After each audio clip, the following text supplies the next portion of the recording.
Bonsoir à tous, merci d'être aussi nombreux. Pour introduire ce séminaire, je vous propose d'essayer de répondre à la question déportation en héritage, c'est quoi? Un certain nombre d'entre vous venez pour la première fois à ces réunions qui habituellement ont lieu chaque année en présentiel à l'université. C'est la première fois qu'on le fait comme ça sous forme de visio. Alors il y aura certainement des petites maladresses, on vous prie de nous excuser. Alors, déportation en héritage, c'est quoi? Déportation en héritage est d'abord née de la rencontre d'universitaires et de membres de la Fondation pour la mémoire de la déportation. Cette rencontre a rassemblé autour des déportations, avec beaucoup de bonheur, je crois, des historiens, des psychologues et des anciens déportés. Alors, je vais essayer de vous résumer en quelques minutes nos 10 années de travaux, de façon à ce que vous puissiez prendre le train en marche. L'idée de départ était d'appréhender de façon pluridisciplinaire les conséquences psychiques et sociales des déportations. Alors, tout a commencé par un constat. Le constat que nous sommes un certain nombre de psychologues, de psychiatres à participer à cette aventure. Et le constat était que dans nos cabinets de psychologues et de psychiatres, nous rencontrions chaque jour les conséquences psychiques de ces déportations. Et ça, pas seulement chez les personnes âgées, mais aussi chez des gens très jeunes, chez des adolescents, voire chez des enfants. On a constaté aussi, après le Bataclan, les attentats de Paris, Nice, que de nombreux fils, de petits-fils de survivants consultaient pour des cauchemars à répétition, une anxiété latente, des sensations de menaces imminentes, qui sont des troubles qu'habituellement on retrouve dans ce qu'on appelle les états de stress post-traumatique.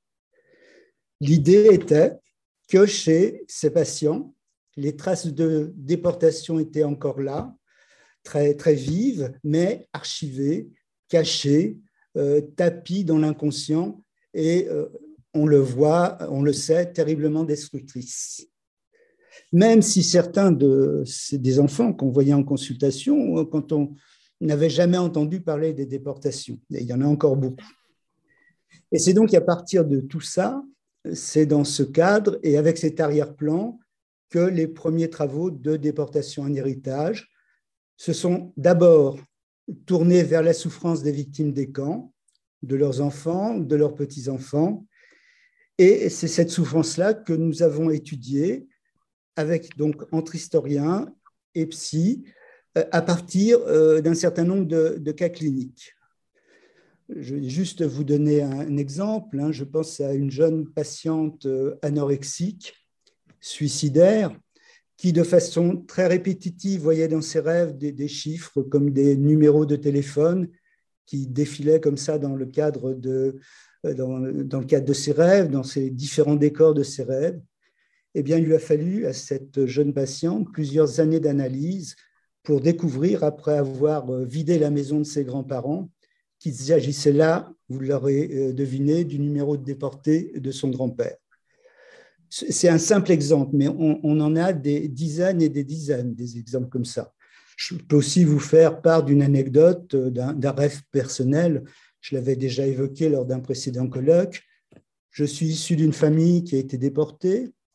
Je suis un ancien 68ard, personne n'est parfait. Et j'ai longtemps fait le même rêve. J'étais pris à partie dans une manifestation par des CRS. C'était un cauchemar très, très lourd pour moi, très angoissant. Et il m'a fallu plusieurs dizaines d'années, là aussi, pour comprendre qu'à l'époque, en 68, on disait CRS-SS. Et il m'a fallu beaucoup de temps pour faire ce lien-là. Et pourtant, c'était là très présent. Alors tout ça pour dire qu'on ne peut pas comprendre, je crois, nos folies contemporaines, c'est-à-dire les pathologies, ce qu'on appelle les pathologies addictives, les états limites, les phobies sociales, certains états de dissociation, sans se pencher sur les événements politiques, sociopolitiques de notre passé et sans considérer les effets du monde qui nous entoure sur notre psyché. Comment peut-on imaginer que les rafles du Veldiv, racontées aux enfants ou aux petits-enfants, la rue de Charonne ou la petite vietnamienne brûlée par les bombes au napalm qu'on a vu tourner comme ça en boucle sur les écrans de télévision, n'auraient pas d'effet sur notre psychisme? Comment imaginer que le Bataclan, Nice, Charlie Hebdo et bien d'autres encore n'aient pas de conséquences psychiques sur nous?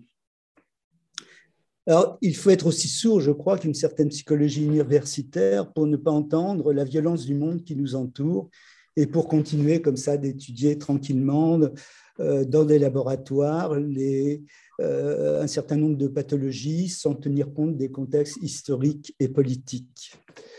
Comme si la Shoah ou le 11 septembre n'avaient au fond jamais existé. Alors, nous sommes intéressés aux travaux des psychologues, nous sommes aussi intéressés aux travaux des neurologues et des biologistes. On s'est par exemple intéressé à un travail d'un pédiatre, professeur de pédiatrie à Tel Aviv, qui s'appelle Shaol Aren, qui a étudié, pendant le conflit israélo-palestinien, le devenir des enfants de 170 femmes enceintes. Toutes ces femmes enceintes souffraient de syndrome psychotraumatique. Eh bien, tous les enfants, vous entendez bien, tous les enfants ont hérité de ce stress post-traumatique, avec un retard de développement cérébral qu'on voyait très nettement au scanner, une diminution toujours qu'on voyait au scanner du lobe préfrontal et des examens neuropsychologiques qui montraient chez eux une désinhibition comportementale post-traumatique. Et pourtant, ils n'avaient pas connu la guerre. Ils étaient dans le ventre de leur mère à ce moment-là. Dans le même ordre d'idées, avec le développement de l'épigénétique, une équipe de chercheurs new-yorkais a mis en évidence l'existence d'une mémoire génétique de l'Holocauste. Cette équipe de chercheurs a réuni, c'est récent, c'est une étude qui a 4-5 ans, a réuni 32 hommes et femmes juifs qui ont tous été enfermés dans des camps de concentration nazis. Ils ont analysé leurs gènes ainsi que ceux de leurs enfants. Tous étaient atteints de stress et de troubles anxieux. Eh bien, ces chercheurs ont trouvé des marqueurs génétiques identiques entre les survivants de la Shoah et leurs petits-enfants. Ce qui signifie que le traumatisme, ce n'est pas simplement une mémoire transmise par l'inconscient, les récits et l'éducation, c'est une mémoire, le traumatisme laisse une empreinte biologique dans les corps. Alors, on ne peut pas tout détailler, bien sûr. Donc ça nous a occupé les 2-3 premières années. Après, et donc à chaque fois quand je dis ça nous a occupé, c'est-à-dire que nous travaillons sur un thème et ensuite on le présentait ça dans un colloque, dans des colloques. Alors après la psychologie des victimes, nous sommes intéressés à la psychologie des bourreaux et au processus de déshumanisation. Alors, nous sommes procurés les archives des psychologues de l'époque, les QI, les Rorschach, les entretiens cliniques, et vraiment toutes nos analyses ont montré, alors je ne sais pas s'il faut dire de façon tout à fait surprenante, mais nous ont montré que la plupart des nazis, y compris les plus barbares, ne souffraient d'aucune pathologie. Pas tous, bien sûr, mais un grand nombre. Et qu'ils étaient, pour la plupart du temps, des hommes ordinaires comme vous et moi. On ne peut pas ne pas penser à la banalité du mal de Hannah Arendt. Mais on ne peut pas ne pas penser aussi aux réservistes du 101e bataillon de la police allemande en 1942, qui étaient ces réservistes qui ont abattu à bout portant des gens. Eh bien, c'était des ouvriers, des vendeurs, des artisans, des employés de bureau, des gens comme vous et moi. Eh bien, ceux-là, le 13 juillet 1942, ils ont abattu à bout portant 1500 juifs, presque uniquement des femmes et des enfants, d'une balle dans la tête. Christopher Browning, qui dans un superbe bouquin qui s'appelle « Des hommes ordinaires », livre le témoignage d'un certain nombre. Et je me souviens du témoignage d'un de ces réservistes qui explique que pendant que son camarade, son voisin, abattait une femme, lui s'efforçait de tirer sur ses enfants en disant qu'au fond, il pensait que c'était mieux comme ça, parce qu'il se disait que ça apaisait sa conscience, parce qu'un enfant ne peut pas survivre sans sa mère. Voilà que les remords n'allaient pas bien loin et ça donne quand même beaucoup à réfléchir. Et puis aujourd'hui, il y a Maxime Auchard, 22 ans, qui vivait jusqu'à il y a quelque temps encore dans une petite commune tranquille de Normandie. Il allait au lycée d'Elbeuf, il tondait son gazon, coupait son bois, faisait la fête avec ses copains, un ado ordinaire, quoi, un ado que tout le monde trouvait gentil et que tout le monde aimait bien. Eh bien, cet ado, il s'est appelé Abou Abdallah et il était devenu un des égorgeurs de Daesh et décapitait les prisonniers sous le regard des caméras. Alors, ils sont comme ça, des centaines, peut-être des milliers, des ados ordinaires, parfois des petits délinquants, mais jamais plus. On voit que tout peut toujours recommencer avec presque n'importe qui, n'importe quel dogme, n'importe quelle cause, que ce soit la race aryenne, l'islamisme ou je ne sais quel intégrisme. Et puis, on a continué nos travaux. Dans la suite de ces travaux, on a essayé de comprendre l'impact du devoir de mémoire et de la transmission des récits collectifs sur nos comportements psychologiques et sociaux. L'idée était que le devoir de mémoire, ça nous concerne tous, que le devoir de mémoire ne concerne pas seulement la déportation, mais aussi le passé récent. L'idée, c'est ça, c'est que le devoir de mémoire, ne peut pas être pétrifié. C'est un mouvement qui nous propulse du tir à bout portant des réservistes de la police allemande au tir à bout portant des djihadistes du Bataclan. Le devoir de mémoire, je crois que c'est ça, c'est pas un simple rappel du passé. Le devoir de mémoire, c'est un appel à la résistance à toutes les formes de fascisme. Alors, toujours dans ce contexte, lorsqu'on s'est intéressé au récit collectif, aux mémoires collectives, à la mémoire des historiens et à la mémoire des déportés ou des associations de déportés, on s'est intéressé aussi, bien sûr, à cette transmission. Et la clinique, la littérature nous a montré clairement que la transmission d'un récit collectif, d'un récit mémoriel, est un outil puissant, capable de rétablir une continuité de vie. Lorsque cette vie sociale a été perturbée ou stoppée par un traumatisme majeur, comme l'ont été les déportations. Les processus de ce récit collectif, on en parlera une prochaine séance, si vous voulez, de ces processus du récit mémoriel, de la mémoire collective. Ces processus, donc j'allais dire thérapeutiques du récit mémoriel, sont les mêmes que les processus qui font du récit de soi, dans une psychothérapie ou dans une analyse, un outil thérapeutique puissant. La mémoire collective, c'est ça. C'est quelque chose qui est de l'ordre de l'identité narrative. Et c'est peut-être la seule manière, le récit collectif, de poser une pièce sur un tissu troué afin de retrouver une continuité de vie et d'apaiser les souffrances.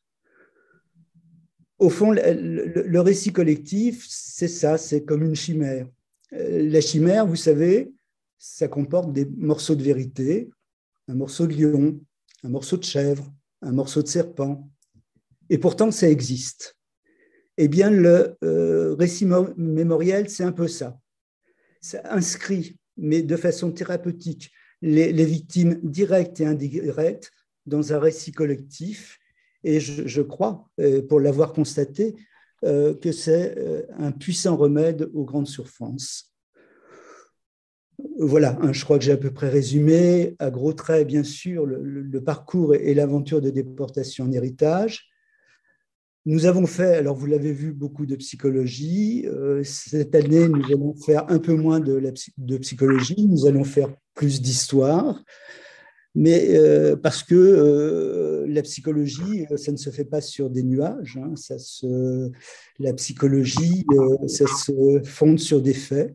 Je crois que pour comprendre les hommes, pour comprendre la psychologie des hommes, il faut s'intéresser aux faits, il faut savoir être au plus près de leurs actes, de leur histoire, de leur géographie.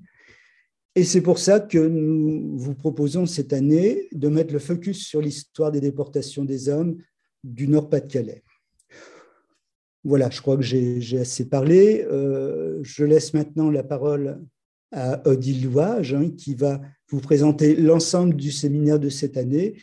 Puis ensuite, Jacqueline Duhem nous parlera de la zone rattachée du Nord et du Pas-de-Calais. Voilà, je vous souhaite un bon séminaire.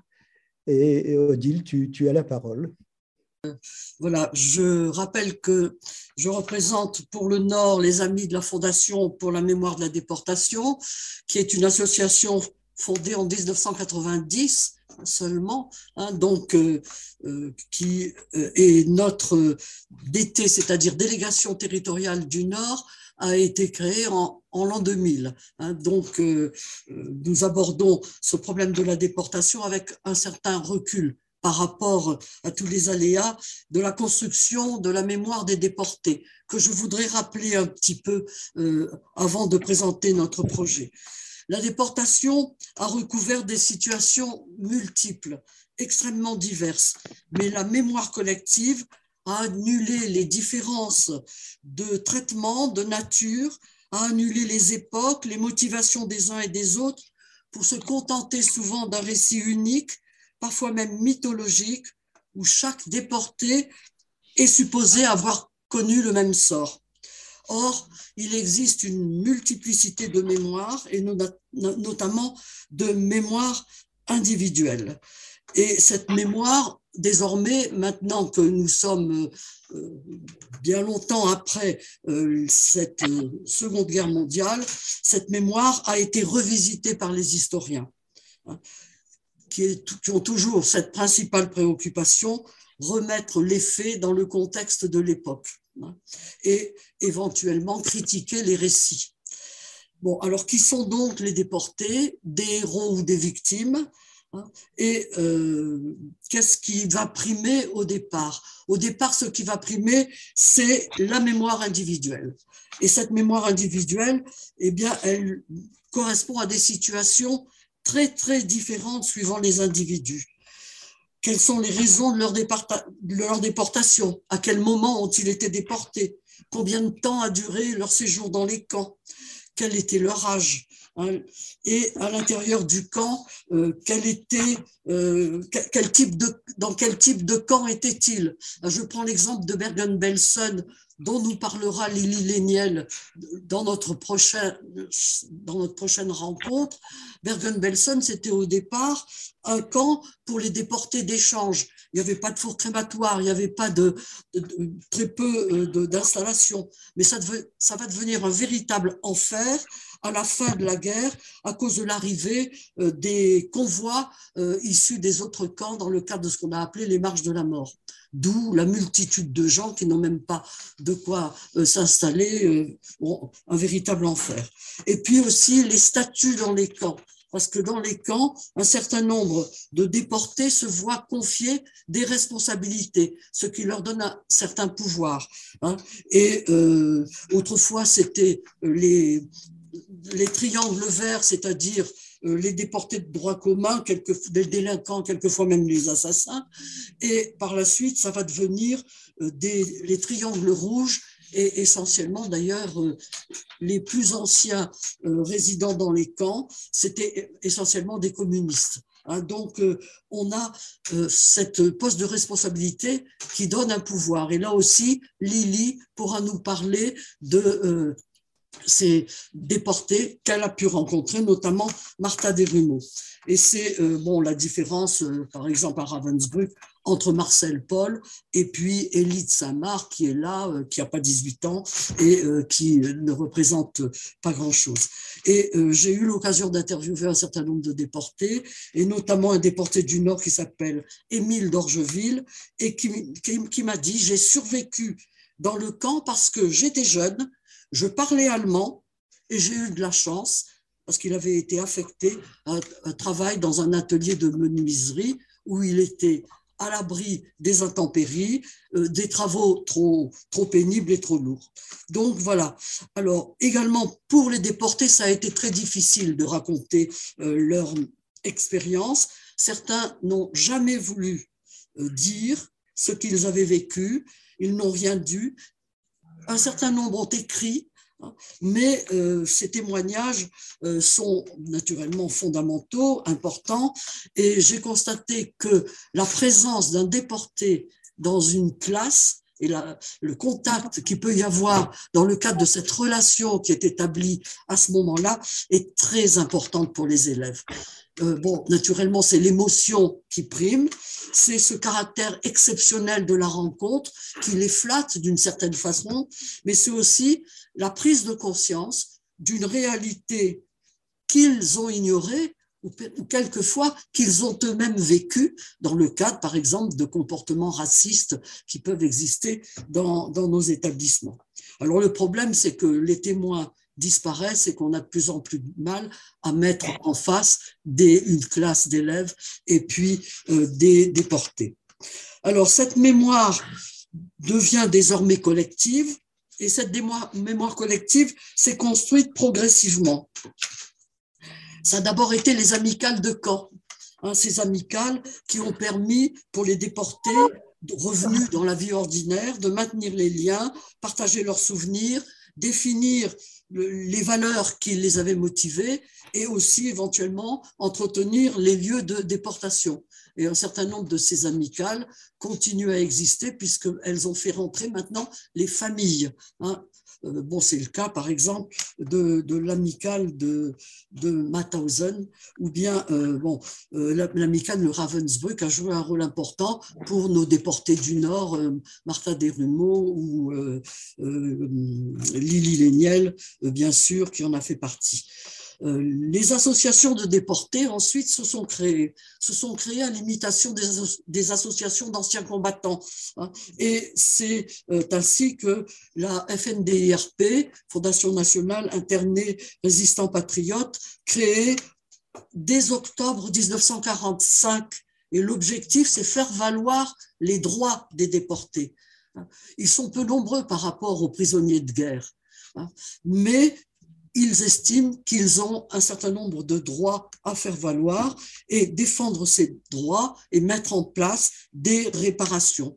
Et c'est ainsi que récemment, dans les années 2000, vous avez eu la possibilité pour les enfants de déportés, pas simplement raciaux, mais aussi déportés politiques, d'avoir le statut de pupille de la nation.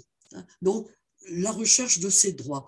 Mais malheureusement, à l'intérieur de ces associations de déportés, il y avait des motivations politiques, il y avait deux mémoires en fait qui s'opposaient, il y avait la mémoire gaulliste et la mémoire communiste, et la guerre froide va entraîner une fracture à l'intérieur de cette association, et à côté de la FNDRP sera créée l'UNADIF.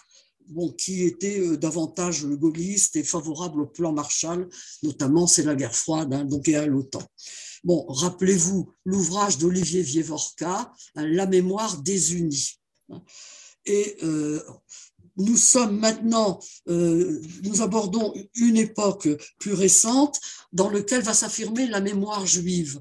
Les travaux ont toujours été poursuivis dans la communauté juive et Daniel Delmer le rappelait encore récemment, mais elle s'est affirmée très progressivement. Il y a eu d'abord des travaux notamment de Olga Walser dès 1945, c'est elle qui a introduit la différence entre les camps de concentration et les camps d'extermination. Et actuellement, on parle davantage de centres de mise à mort, puisque dans ces centres, il y en avait 6 en Pologne, il y avait en principe pas de baraques pour accueillir les déportés puisqu'ils étaient immédiatement envoyés dans les chambres à gaz. Donc, alors il y a eu un certain nombre d'événements comme le procès d'Eichmann en 1961 et puis le rôle de Beat et Serge Klarsfeld. Bon, je ne fais pas l'historique, mais le mémorial de la déportation des Juifs de France est paru en 78. 78, où là, on est capable d'établir des listes et de reconnaître cette déportation. 76 000 déportés quand même, hein, ce qui représente 25% des Juifs de France, mais grâce au juste, hein, et seulement 3% de survivants. Et dans ces mêmes années, là, les années 80, apparaît les thèses de Faurisson, notamment le négationnisme. Bon, il n'y a pas eu de génocide, on a brûlé que les poux, hein, bon, dans les chambres à gaz. Alors, c'est à ce moment-là que certains vont décider d'intervenir et on verra que c'est une des motivations de Lili Léniel, c'est le fait de dire non, ça a existé, je l'ai vécu, il faut que je le dise. Alors, c'est à ce moment-là d'ailleurs qu'est créée la Fondation pour la mémoire de la déportation, qui va faire un gros travail de recherche à l'université de Caen et qui va faire paraître le fameux livre mémorial de 6000 pages, 4 tomes, un volume considérable, avec 86 800 déportés, dont 65 000 sont partis de France, d'autres étant arrêtés sur le territoire allemand ou bien en Alsace-Lorraine, rattachés à l'Allemagne. Hein. Donc, et par contre, 60% sont revenus. Et ce travail est effectué à la Coupole, hein, par Yves Lemaner et Laurent Thierry, qui ont donné pour la région Nord-Pas-de-Calais, hein, 6 339 déportés de répression, résistants, raflés, droit commun, dont 2483 déportés nuit et brouillard, c'est-à-dire une définition faite en décembre 41 qui permet d'envoyer dans les camps des personnes qui ne sont pas condamnées dans des tribunaux militaires en France, mais qui surtout ont coupé tout lien avec leur famille et leur région d'origine. Donc, à ces déportés s'ajoutent 7000 déportés raciaux, dont, là j'ai un problème de chiffres, mais pardon, 774 déportés raciaux, donc 673 juifs et 162 tziganes, puisqu'on est une des régions, la seule région de France où les tziganes ont été déportés. Donc, on peut compter aussi dans la région 528 fusillés. Donc voilà les chiffres qui ont été établis par le travail qui a été réalisé à la Coupole. Alors, pourquoi notre réflexion va-t-elle se limiter à la région du Nord? Eh bien, tout simplement parce que la région est, Jacqueline Duhem vous expliquera sa situation, mais ça veut dire que dans la région, on a vécu des choses tellement différentes de celles du reste de la France que la mémoire des déportés du Nord est différente et les types de déportation sont différents.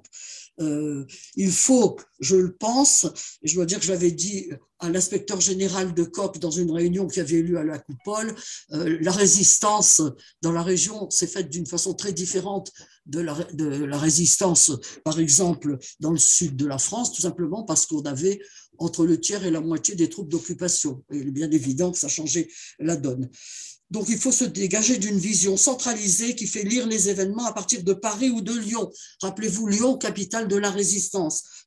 Qu'est-ce qui s'est passé dans notre zone rattachée? Donc, c'est le sujet de Jacqueline Duhem. Ensuite, nous nous attacherons soit à des cas individuels en présentant des déportés, Lili Léniel, Rosenberg, je vous en ai parlé, Martha Desrumaux, Jean Lebas, porteurs de mémoire qui nous ont donné une leçon de courage et d'humanité, mais aussi à des déportations collectives qui sont aussi spécifiques de la région, puisque on a le privilège ou l'honneur d'avoir eu le premier train de déportés de France à la suite de la grève des mineurs de juin 41, et puis le dernier train parti de France le 1er septembre 44, alors même que les troupes alliées sont à quelques heures de la métropole et de la prison de Los. Donc voilà, nous avons donc choisi un certain nombre de thèmes que nous allons pouvoir